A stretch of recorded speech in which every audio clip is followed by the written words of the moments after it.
Olá, meu querido irmão, minha irmã, que a graça e a paz do Senhor Jesus Cristo seja plena sobre a sua vida nesse momento e especialmente nesse tempo em que nós estamos vivendo.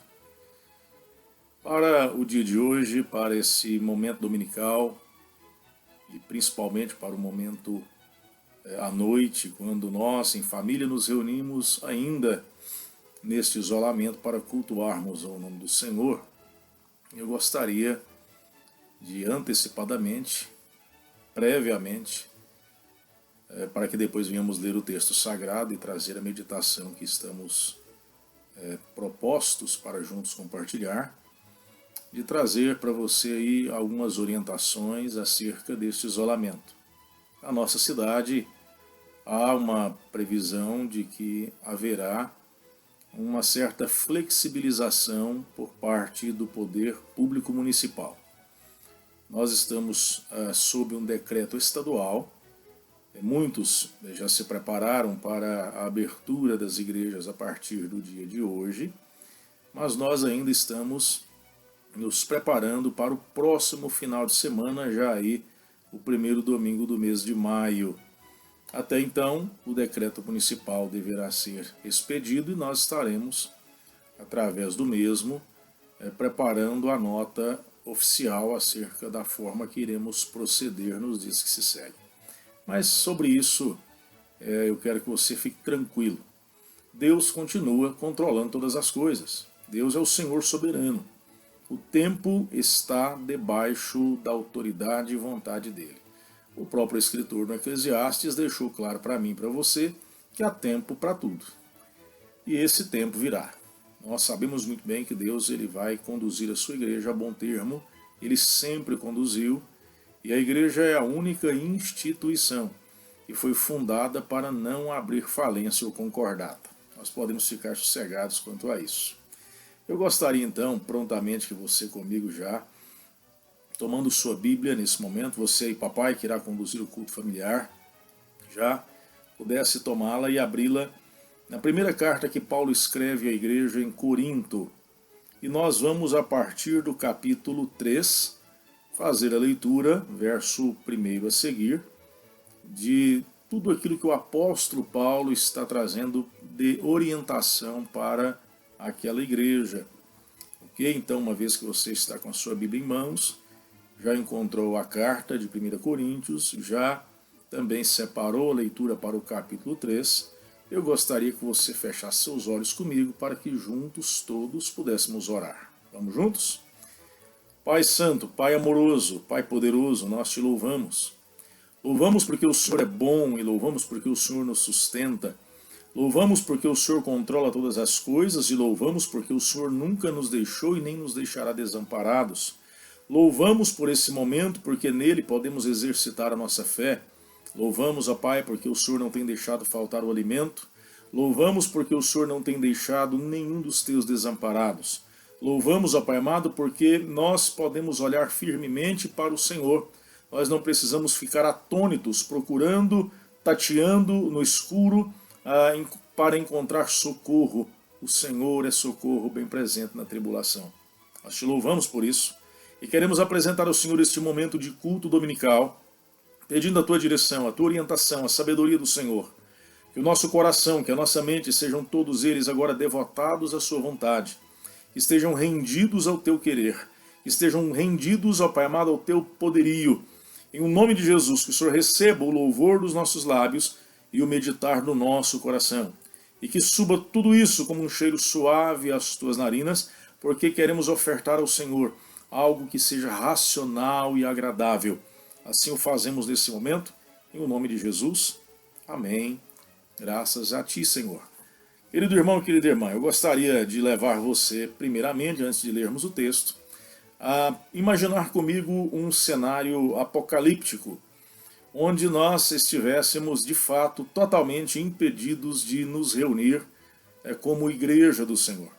Fôssemos totalmente impedidos e afastados da possibilidade de sequer estarmos anunciando que somos cristãos, que professamos a nossa fé. Enfim, nós sabemos que na história da igreja, alguns momentos de perseguição ferrenha já se abateram sobre a cristandade, muitos perderam as suas vidas lá no primeiro século. Para conseguinte, a própria carta aos Hebreus, no capítulo 11, vai trazer ali uma galeria de nomes de indivíduos que tiveram a sua vida ceifada, mas não deixaram de esperar no Senhor, de acreditar na promessa.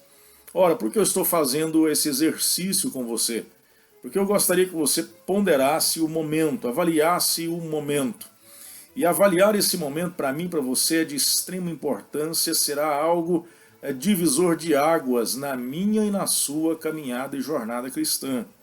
Esse tempo de isolamento social, esse tempo de afastamento do culto público comunitário, ele tem deixado você ansioso, tem deixado você aflito, tem deixado você suspirando como a corça, com desejo, com anseio de voltar à reunião dos irmãos, à presença de Deus com os irmãos, ou você já está tranquilo em sua zona de conforto, não está se preocupando com isso, apenas se vai trabalhar no dia de amanhã, apenas se o seu dinheiro que está minguando vai ser suprido, ou você está buscando ansiosamente a presença do Senhor na sua casa?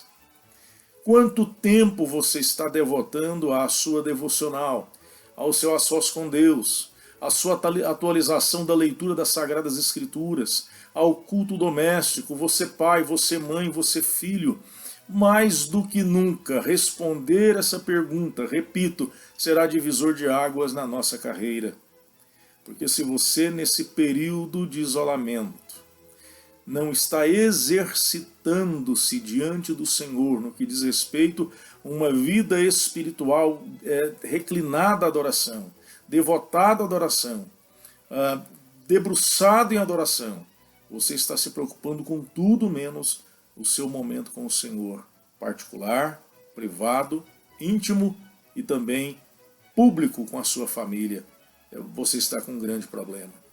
Nós estamos com um grande problema. Me faz lembrar também o que Paulo escreve nessa mesma carta ao final, no capítulo de número 15, quando ele faz uma pergunta retórica sobre a ressurreição de Jesus. Ele diz da seguinte forma: se Jesus de fato não ressuscitou dentre os mortos, seríamos nós as pessoas mais infelizes da terra. Porque nós pregamos algo, vivemos pelo parâmetro, pela régua acerca da exigência de santificação ao Senhor, abstemos-nos de muito daquilo que o mundo oferece como sendo seus deleites e prazeres, para algo que não existe. Mas Paulo, na sua pergunta retórica, dá a resposta clara: Jesus, sim, ressuscitou. Devotar a vida ao Senhor, se separar e santificar ao Senhor, não é inútil, não é vão, a recompensa virá do Senhor. Eu gostaria muito que você pudesse parar e refletir a seriedade desse momento. Esse momento é um momento diferenciado da sua e da minha história. Muitos não tiveram essa oportunidade, nós estamos tendo. Tente imaginar, por exemplo, alguém que viveu a sua vida dissoluta, distanciado, afastado dos caminhos do Senhor, mesmo já tendo ouvido a palavra, e um belo dia ele sofre um acidente fatal, e ali ele não tem, nos últimos instantes, oportunidade alguma, sequer em um flash, para poder se reconciliar com o Senhor. Que pavor deve sentir esse indivíduo em sua alma. Mas você e eu estamos tendo um tempo precioso para podermos entrar na presença do Senhor, para adorar, para crescer, para louvar. Abra sua Bíblia, vamos juntos ler o texto? Irmãos, não vos pude falar como a pessoas espirituais, mas como a pessoas carnais, como a crianças em Cristo. O que vos dei para beber foi leite e não alimento sólido, pois não podíeis recebê-lo, nem ainda agora podeis. Porque ainda sois carnais, visto que campeia entre vós todo tipo de inveja e discórdias. Por acaso não estáis sendo carnais, vivendo de acordo com os padrões exclusivamente mundanos? Pois quando alguém alega eu sou de Paulo e outro eu sou de Apolo, não estáis agindo absolutamente segundo os padrões dos homens? Quem é, portanto, Apolo? Quem é Paulo? servos por intermédios dos quais viestes a crer. E isto conforme o mistério que o Senhor concedeu a cada um. Ou seja, na verdade, o ministério, não o mistério apenas. Eu plantei, Paulo está dizendo, o Apolo regou, mas foi Deus quem deu o crescimento. De forma que nem o que planta, nem o que rega são de alguma importância, mas unicamente Deus que realiza o crescimento. O que planta e o que rega ministram de acordo com um propósito, e cada um será premiado segundo o seu próprio trabalho. Porquanto nós somos colaboradores de Deus, vós sois a lavoura de Deus e edifício de Deus. Ele continua. Segundo a graça de Deus que me foi outorgada, eu, como prudente construtor, lancei o alicerce, e outro está edificando sobre ele. Entretanto, reflita bem cada um como constrói. Porque ninguém pode colocar outro fundamento além do que está posto, o qual é Jesus Cristo. Se alguma pessoa edifica sobre esse alicerce utilizando ouro, prata, pedras preciosas, madeira, feno ou palha, sua obra será manifesta, porquanto o dia trará a luz. Pois será revelada pelo fogo que provará a qualidade da obra de cada um. Se a obra que alguém construiu permanecer, este receberá sua recompensa. Se a obra de alguém se queimar, este sofrerá prejuízo. Ainda assim será salvo como alguém que escapa por entre as chamas do fogo. Não sabeis que sois santuário de Deus e que o seu Espírito habita em vós? Se alguma pessoa destruir o santuário de Deus, este a destruirá, pois o santuário de Deus que sois vós é sagrado. Ninguém se iluda, que qualquer pessoa entre vós se considera sábia de acordo com os padrões deste nosso tempo, então é melhor tornar-se insensata para alcançar a sabedoria. Porquanto a sabedoria deste mundo é loucura aos olhos de Deus, pois está escrito, ele apanha os sábios nas próprias artimanhas deles. E mais, o Senhor conhece os pensamentos dos sábios, que são elucubrações vãs. Portanto, nenhuma pessoa deve se orgulhar dos homens, porque tudo vos pertence. Eu gostaria de ler com vocês apenas até esse momento, faltando alguns versículos para a conclusão do bloco inteiro do capítulo. Mas você vai caminhar comigo na análise e na observância do texto, do qual eu quero conduzir você a uma reflexão muito profunda nesse momento. Quando o apóstolo Paulo está escrevendo à igreja em Corinto, eu não vou entrar aqui no tecnicismo de abordar quantas cartas Paulo escreveu, isso é para um outro momento, para um outro episódio oportuno, mas Paulo escrevendo esta conhecida primeira carta, ele está tratando a igreja de Corinto, porque era uma igreja que carregava em si algumas características muito peculiares. Eles eram um grupo de irmãos que, ao mesmo tempo que Paulo olha para eles e chama-os de espirituais, Paulo se volta em outro episódio e diz, vocês são carnais. Ao mesmo momento que Paulo exalta a fé dos coríntios, demonstrando que no meio deles haviam manifestações fabulosas de vários dons espirituais, Paulo também chama a atenção dizendo que no meio deles haviam pecados dos quais nem no meio dos incrédulos poderia se haver. Ora, então, a igreja de Corinto, ela oscilava nesta bipolaridade espiritual, em momentos de ápice de santificação e outros de carnalidade. Nós precisamos olhar esse modelo e olhar este exemplo e sopesar como anda a nossa vida diante do Senhor. Deus, ele é santo, e assim ele afirmou, exigindo de nós a mesma postura, porque ele disse, eu sou santo, portanto, sede vós também santos. Essa é a vontade do Senhor para a igreja. Ele nos chamou para a vida de santificação, para uma vida de adoração. Se nós quisermos ver o Senhor, devemos ser santos. Não há outro meio, não há outra possibilidade de nos aproximarmos, de nos achegarmos ou de nos agradarmos dele e ele agradar-se de nós. Fé, e santificação. Ora, mas Paulo, quando está escrevendo esse texto, ele está chamando a atenção porque, pelo contexto, a igreja estava desenvolvendo um problema sério que não é peculiar apenas deles, nós podemos perceber isso hoje na atualidade. Nós temos indivíduos de nossa predileção. Quando existem alguns que são mais avivados na exposição, outros mais teóricos, mais mestres, toda a vida ou todas as vezes que assim observamos, poderemos então abordar e dizer, olha, aquele pregador é um pouco melhor que aquele outro pregador. Ah, se eu soubesse que no dia tal o pregador fulano estaria na igreja, eu não teria vindo, eu ficaria em casa. Ora, por que não se colocam as escalas dos pregadores nos murais das igrejas? Naturalmente, para que se evite esta síndrome de Corinto em ter predileção por aqueles que são de Paulo e por aqueles que são de Apolo ou até mesmo de Pedro.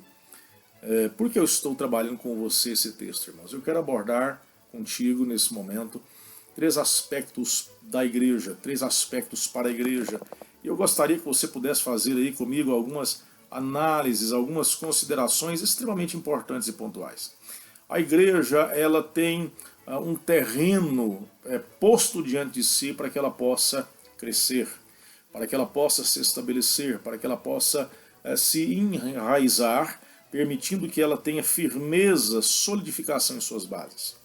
Ora, assim sendo, nós precisamos atentar para o momento vivencial onde estamos inseridos. Esse momento de pandemia, de isolamento social, de incertezas, é um momento propício para a igreja se firmar, para a igreja se afirmar. Esse momento é um momento bom ou esse momento é um momento ruim? Ora, vai depender muito de como está a sua vida diante do Senhor. Se você não estiver firmado no Senhor, se você não estiver apto para poder desenvolver a sua santificação, a sua fé na presença do Senhor, uma vida particular, devotada e entregue ao Senhor, você está correndo grandes riscos de ser presa fácil para um período de esfriamento e apostasia que está batendo a porta de toda a cristandade no presente momento. É por isso que eu disse, para que nós pudéssemos imaginar aí um ambiente apocalíptico, algo surreal até, mas nós precisamos avaliar e atentar para isso. Paulo, quando ele está chamando a atenção da igreja de Corinto, ele vai trazer 3 figuras, 3 analogias, 3 proposições que eu gostaria de abordar com você, que são proposições fundamentais para que nós possamos fazer a devida aferição, a devida medida para saber se nós estamos sim agradando o Senhor. Paulo, ele começa nos versos 1 a 4 desse texto que nós lemos, apresentando a igreja como sendo esta uma família. E isso é fundamental, e eu gostaria que você pudesse, no texto que está ao seu alcance, observar os versos que agora mencionei. Ele vai chamar a atenção, ele vai observar os irmãos, ele vai chamá-los para que pudessem observar, e ele vai mostrar para eles que eles são uma família. Isso é interessante, irmãos. Como Paulo está dizendo isso? Olha, verso 1. Eu não pude falar a vocês como espirituais, mas como carnais, como crianças em Cristo. E ele vai dizendo que deu para eles se alimentarem, e ele termina dizendo no verso 4, sobre quem é quem aqui, ou quem é o pregador predileto. Ora, como funciona então essa base familiar? Nós, irmãos, biologicamente, naturalmente, somos indivíduos que nascemos, crescemos e morremos. Mas nesse processo, não apenas física, mas espiritualmente, como uma família que somos, nós vivemos unidos, nós estamos juntos, nós nos constituímos como tal e temos uma função específica. Há quem diga que a família é a célula mãe, a célula nuclear da sociedade. Ora, se uma família é desajustada, se uma família é descaracterizada, todos os filhos que dela vierem ou advirem serão indivíduos desajustados e possivelmente não se adequarão às normativas da sociedade por qual ele vai fazer parte ou viver. Paulo chama essa atenção. E sabemos que em uma família nós temos crianças, nós temos adultos e nós temos idosos. O que Paulo está chamando-nos a atenção para isso? Em outros tempos ele vai dizer, olha, quando eu era menino, eu agia como um menino. Isso posto, você que não é mais menino, você que não é mais menina, você que é homem, você que é mulher, vocês que constituíram uma família e estão servindo ao Senhor, devotados ao Senhor, têm por obrigação honrarem a Deus segundo aquilo que Ele vos requer. Não é mais tempo, como igreja do Senhor, de ficarmos tomando apenas leite espiritual. Eu me lembro, alguns anos atrás, que estava tendo uma dificuldade para a digestão de alimentos. E aí procurei um especialista da área e ele orientou que se fizesse então um exame chamado endoscopia. E aí, previamente a este exame, ele fez alguns questionamentos e uma pergunta que ele me fez que me marcou muito foi: Daniel, você ainda ingere leite? Falei, naturalmente, todos nós ingerimos, doutor. Bebo leite pela manhã, se puder, bebo à tarde, se tiver tempo, e às vezes à noite, antes de dormir. E ele chamou minha atenção justamente com a seguinte abordagem: não existe no reino animal nenhum tipo de bicho que na fase adulta tome leite. Somente adultos humanos tomam leite. E normalmente o leite é indigesto. Enfim, ele fez toda uma explanação que me chamou a atenção sobre isso. Leite tem seu tempo. Chega uma época que o alimento tem que ser sólido. E nós, como Igreja do Senhor, fomos chamados para viver em família, viver em comunidade, estarmos juntos, mas termos a certeza de que o tempo do alimento sólido chegou. Esse momento de afastamento, de isolamento, ele demanda mais do que nunca que você, pai, que você, mãe, juntamente com seus filhos, sirvam alimento sólido, constante e cotidiano. Nós temos da parte do Senhor a autonomia, fomos chamados para desenvolvermos um sacerdócio universal, para tomarmos sobre nós responsabilidades importantes. Ora, você pode dizer, então para que serve um pastor nessa época, se não preparar bons sermões, se não com palavras melífluas ministrar ao nosso coração, fazer com que nós venhamos alegrar-nos ou chorar, até mesmo porque ele consegue dominar muito bem a oratória e ele tem muita unção e em torno dele nós nos apegamos. Nem Paulo, nem Pedro, nem Apolo, apenas Deus. Deus separa ministros para cuidar do rebanho, para orientar o rebanho, para exortar o rebanho, para chamar a atenção do rebanho, para tirar carrapichos do rebanho, para aparar a lã do rebanho, mas se preciso for, usar sobre o rebanho vara e cajado para trazer orientação. A igreja, mais do que nunca nesse tempo, precisa se debruçar na presença do Senhor, boca no pó, clamando, rasgando o coração, pedindo ao Senhor para que abra os céus, para que mande chuva, para que cure a nossa terra. Somos família do Senhor para isso, irmãos.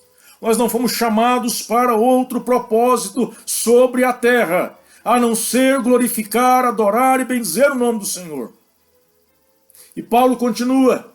Ele vai mostrar que esses irmãos, que aqueles irmãos que estavam vivendo uma fase da qual eles não deveriam viver, já eram adultos, querem viver como meninos. Já eram indivíduos que tinham que ter marcas de maturidade, mas demonstravam marcas de imaturidade. Gente madura não come comida de bebê. Gente madura não abre potinho de papa de criança e fica degustando. Gente madura não ama Nutella. Gente madura ama alimentar-se daquilo que o Senhor tem para dar. E ele chama a atenção deles sobre isso. E ele mostra para eles como eles devem se portar.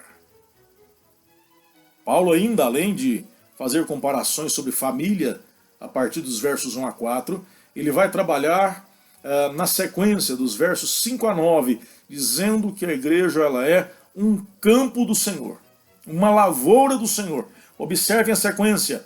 Quem é, portanto, Apolo e quem é Paulo? Servos por intermédio dos quais vocês creram. E isso se deu por quê? Porque Deus deu a eles um ministério. O ministério pastoral é de anunciação da graça do Evangelho, é de anunciação e exortação, para que vocês creiam. Mas Deus é quem faz o crescimento acontecer. E num ambiente como o que estamos vivendo, se nós não buscarmos a presença de Deus, nós não cresceremos, minguaremos. Nós não iremos florir e frutificar, nós iremos minguar e perecer.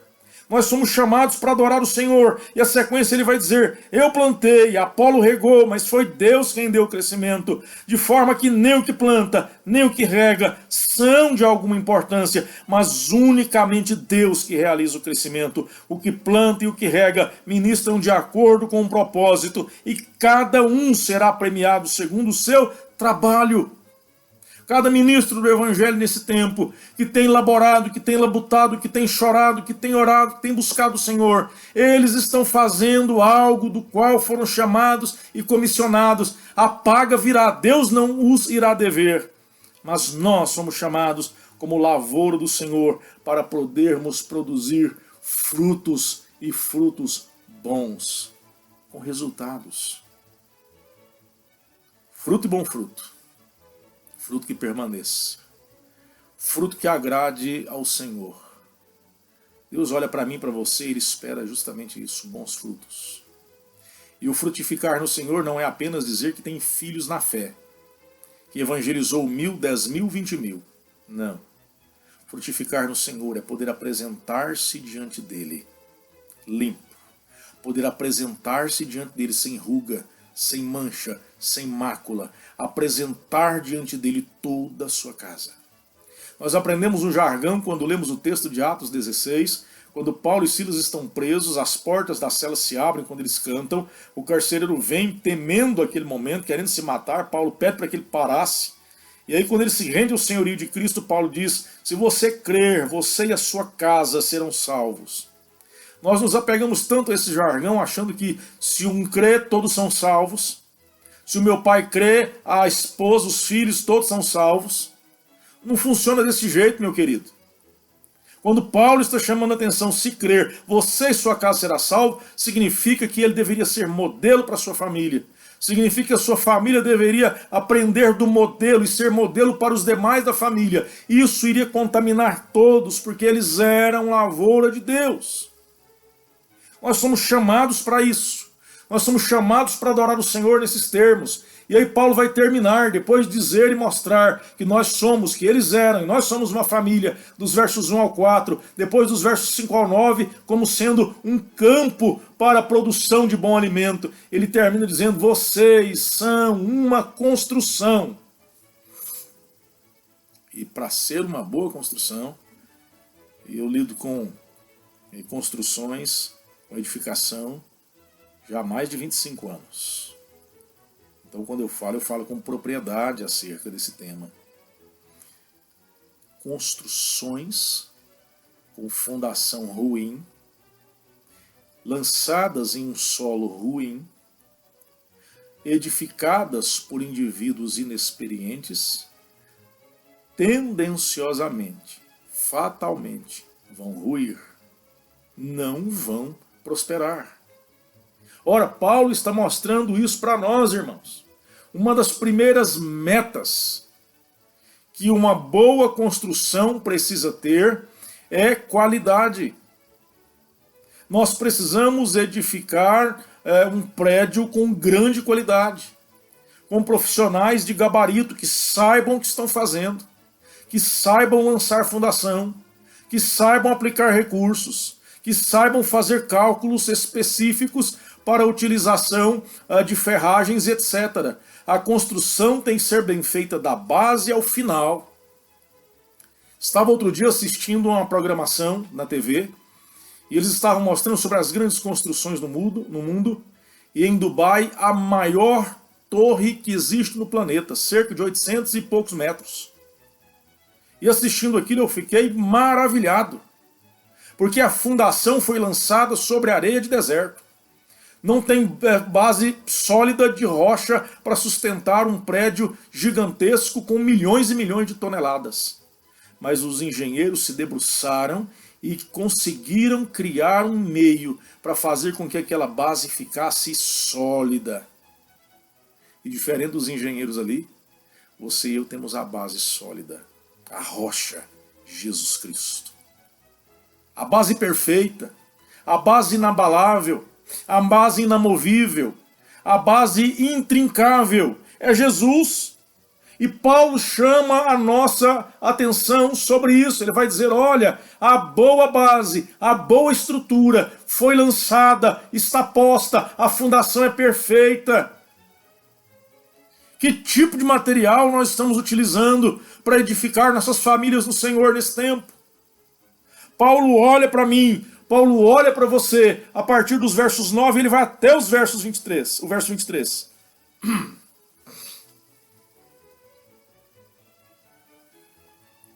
E ele fala assim, eu lancei como prudente construtor o alicerce. Entretanto, reflita bem como cada um constrói. Lançar o alicerce é responsabilidade do construtor. Lançar o alicerce é responsabilidade do ministro nesse momento. Mas Paulo está delegando funções e dizendo para a igreja de Corinto, agora eu quero ver vocês pegarem com a mão na massa, pegarem na colher, começarem a edificar, começarem a produzir, começarem a fazer a coisa acontecer. Porque ninguém, diz ele, verso 11, pode colocar outro fundamento além do que está posto. E aí, verso 12, que tipo de material você está usando? De excelente qualidade, qualidade mediana ou péssima qualidade? Ouro, prata, pedras preciosas, madeira, feno ou palha.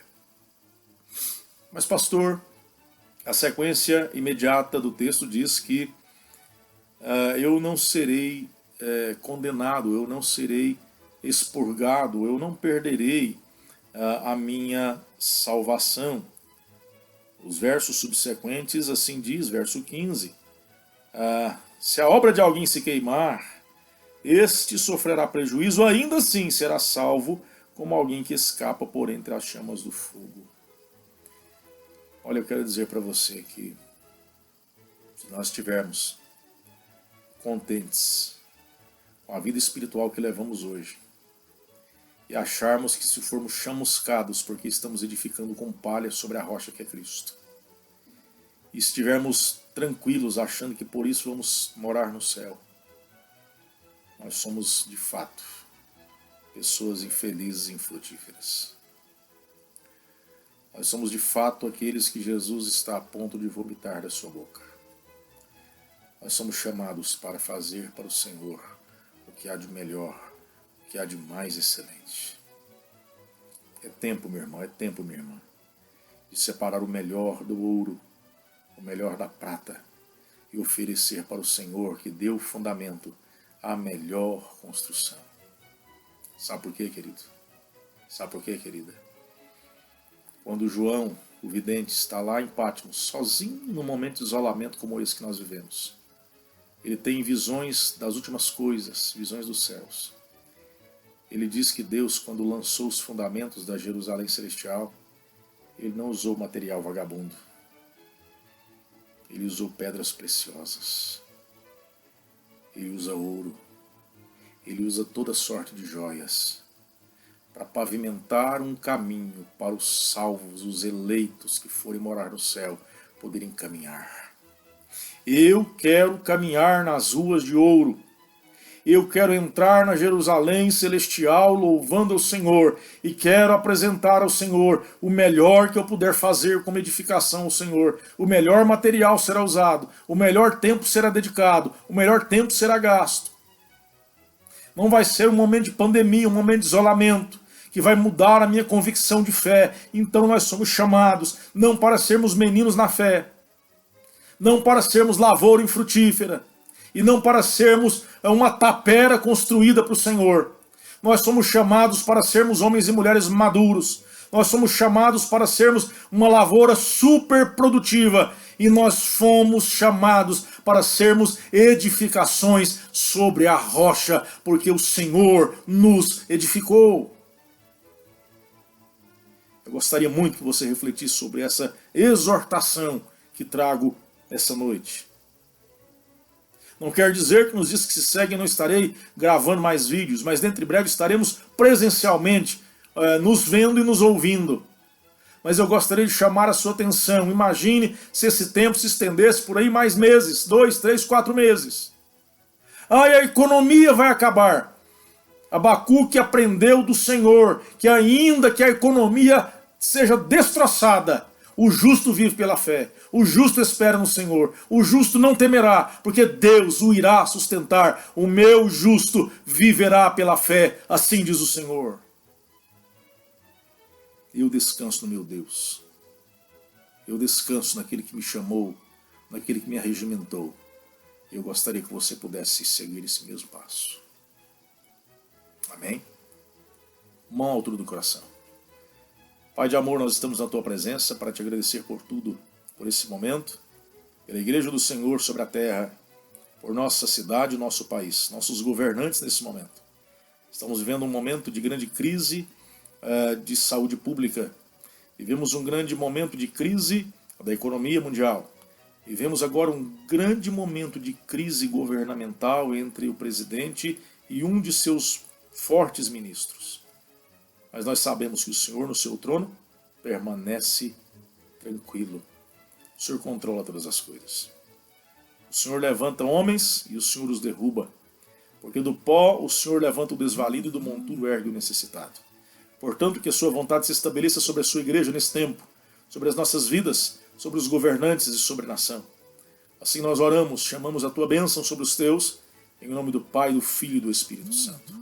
Meu irmão e minha irmã, nesse momento, que é o amor de Deus nosso Pai, que as consolações e comunhão do Espírito Santo e que a graça do Senhor Jesus Cristo seja sobre a sua vida, desde agora e sempre, para a glória do Senhor, no nome de Jesus. Amém.